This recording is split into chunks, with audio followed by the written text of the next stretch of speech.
Congratulations to the winner of ESL Pro League Season 22, the team who has not lost a best-of-5 grand final except to G2 at Blast London. Vitality, the team who put on the best 6 months in Counter-Strike history, that instant Grand Slam, the major to top it off, the team that didn't lose to Falcons, didn't lose to Mouse. No matter how close it got, they beat everybody. Vitality, here's another one, and here's to another run, because the year is not done. We don't know who's going to win Budapest, and Apex said, I think the fans have been eating a little bit too well, because as soon as they lost one series here, one series there, you look back on all their recent stats and you see a team that still barely loses. A team that still barely loses. Do not forget it. On the other side, congratulations to Team B, Falcons, for being able to finally get revenge over Vitality. Also another team that barely loses, right? They just aren't actually winning the final game. They have actually won a tournament this year. Their Bucharest victory in the first half of the year, one where Vitality did not attend. That was the only way that they could do it. But they pulled it off. And that was also nice. Now they've got an even stronger team, and they're here to take down an even stronger bit of competition right in the middle of Monacy's window. Congratulations, Team Falcons, if you have won ESL Pro League Season 22. And to the loser, I'm sorry that happened. Let's watch some highlights. Nico, free kill. 3 to 1. What's up? Oh, Nico just spotted him.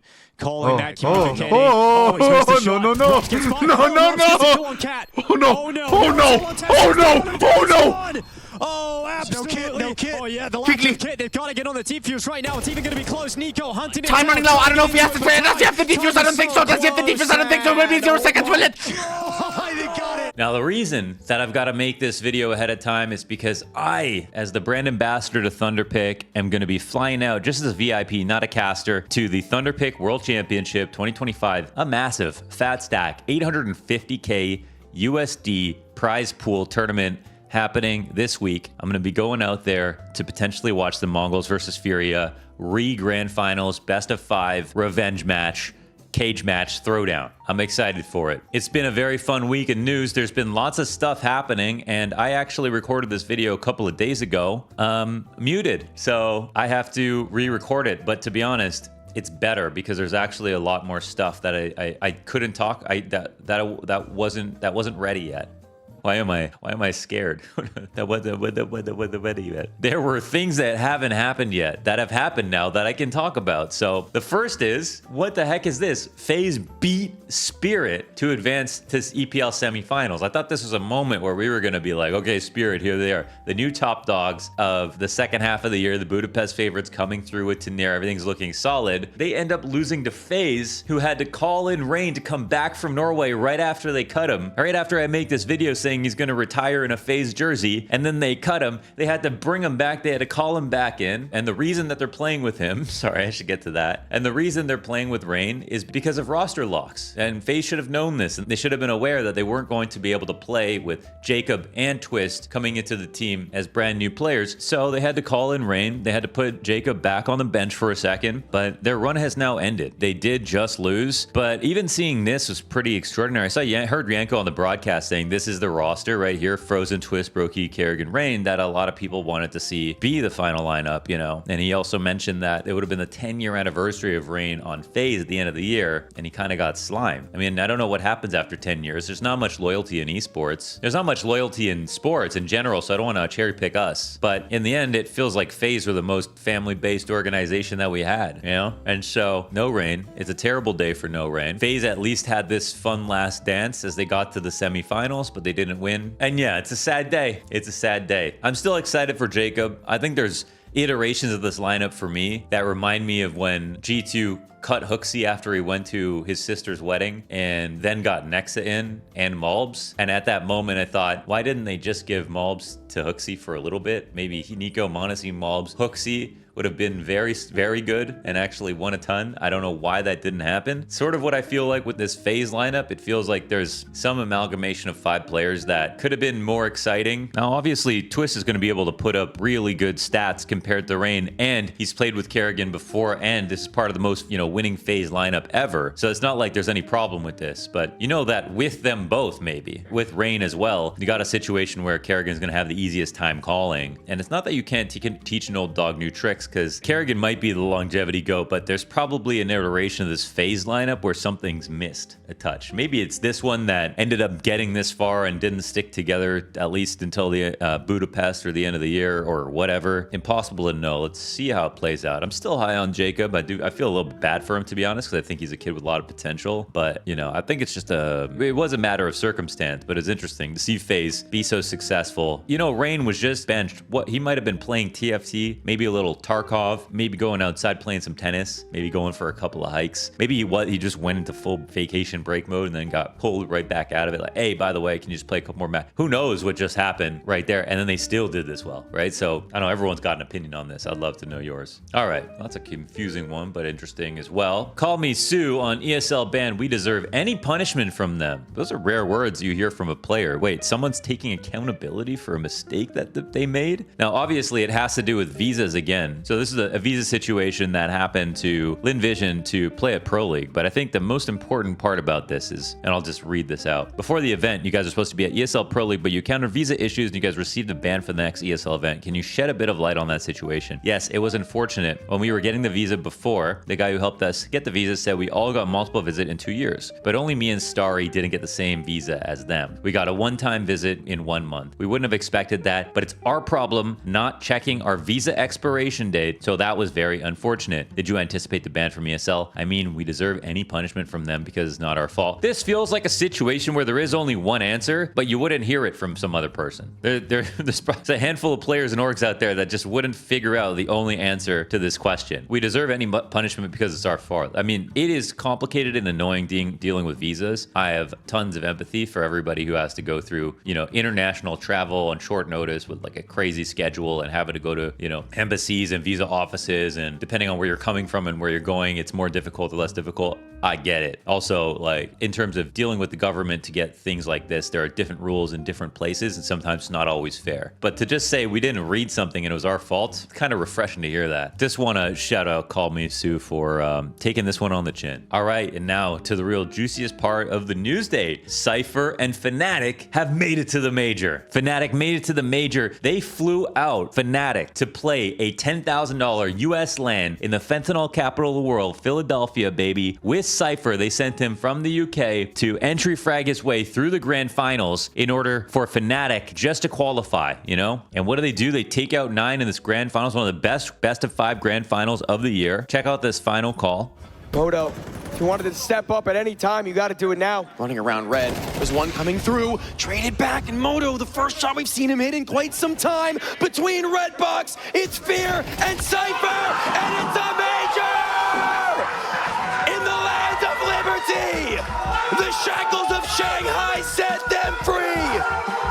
They fly right on back to Budapest, and they see themselves uplifted again. Heartbroken may be 9. They take out 9 on train. And the interesting part about this is Crims couldn't make it. Crims couldn't make it to America. fnatic actually had to bring in Jacasmo for Crims. And then they all flew home together. And Crims greeted them at the airport. And he was like, amazing job, Blame Up. Amazing job, Jambo. Amazing job, Veer. Amazing job, CYPHER.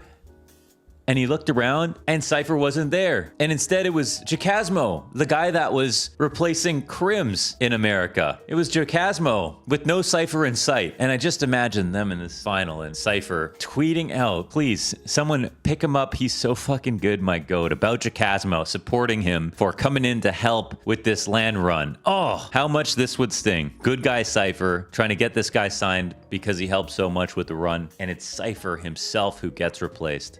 Cucked. They were playing this LAN, they were playing this grand finals. Like, man, this grand finals is awesome, but man, don't you guys miss Crims? And Fear was like, yeah, I miss Crims. I miss Crims so much. And then they get back to boot camp and Crims is like, where's CYPHER? And it's CYPHER who gets replaced. Now, I can't speak out of both sides of my mouth, okay? When it comes to me talking about making the good guy move and the good move, they're two different things. If you're running the org, you should always be trying to pick up the best player for your team. That's what I said about Spirit. Now, that might not be aging that well. We'll see how Spirit do. Felt like Tenir was going to be a solid move in the right direction, but maybe it doesn't happen right away, okay? No, Jukasmo is a great player with a big future ahead of him. We can also see that Fnatic are starting to become more Ukrainian. Now, this is the team that picked up from Passion UA back at Shanghai, and I thought at the time that they should have just picked up the entire squad, and instead they got Fear and Jambo, which was very cool, but it was just 2/5 of the puzzle. And now, you know, Crims and Blame F are a little bit surrounded over here. Crims doesn't even know what happened, right? Before they qualified to the major, this team was not Ukrainian. So now it's a position where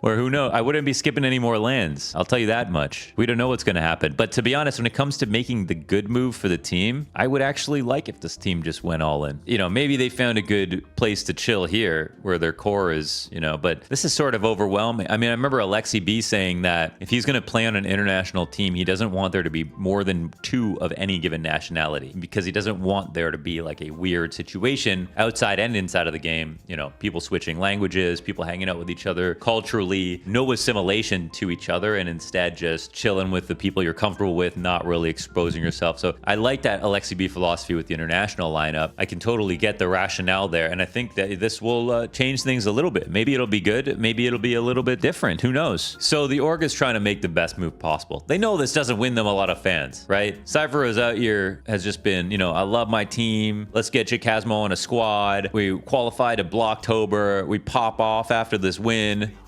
we're hugging, we're dancing, we love each other, life's amazing, it's the peak of our existence. We got to fly to the Fent capital just to be able to win this land for a chance at making our dreams come true. We crushed the hopes of 9 on the other side. You know, there's a lot that Fnatic know that they have to answer for if people are going to be criticizing them. Ahead of our opening match at CS Asia Championship against Pain, Jukasmo joins the roster until the end of the season, stepping in for CYPHER. We are impressed by Nikita's impact during our winning run at Frag Blocktober, and we're excited to see that momentum carry forward as a team heads into the first Tier 1 LAN of the season in Shanghai. Wow. I wouldn't even have said this, you know, but the amount of times that this happens, the irony is that it's not even a player that couldn't make it that got replaced, or it wasn't even Crims. But yeah, I'm not going to talk out of both sides of my mouth. All I'll say is that this team better not go 16th at this major when they could have had a similar run with CYPHER. They're aiming to do better than they would have with CYPHER. You know, if they're going to lose fans for being cutthroat, then they can win them back by winning more or just proving that this is the right move. I'm in favor of a roster making the brave move if they think that it's right. This one is just, it stings. I mean, I can imagine being in this situation. I mean, at least riding it out till the end of the season. Sometimes it's such that you do that and then you don't have the player that you wanted to bring in. You kind of miss out on a few months of practicing with a guy you think would have been better the entire time. You know, there's all these things, but still,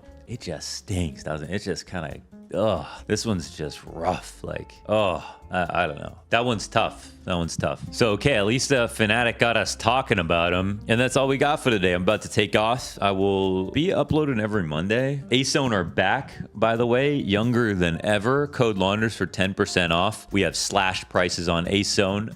We need to go and check those out. Also, the Amazon US sales are back in stock. You can go ahead and prime those with ASON. The best CS2 headphones in the market. New management, younger, hotter, cheaper than ever. Okay, the quality's going to go up, the prices are going to go down, the deliveries are going to be on time as they always were, and you're going to be able to wear the headphones they have on stage in your room at the next Launders LAN, at your local LAN, on your way to pro. These are the cans you want to use. ASON's, baby. Don't overthink it. Never have to buy another pair of headphones ever again. Okay, love you guys. See you next Monday. Enjoy the week. Stay safe. Let's gear up for a warm winter, okay? Keep each other cozy, all right? We'll see you guys. What the fuck am I talking about? What am I talking about? Keep each other cozy. What does that mean? Keep each other cozy. Always remember to kiss your Steam homies goodnight.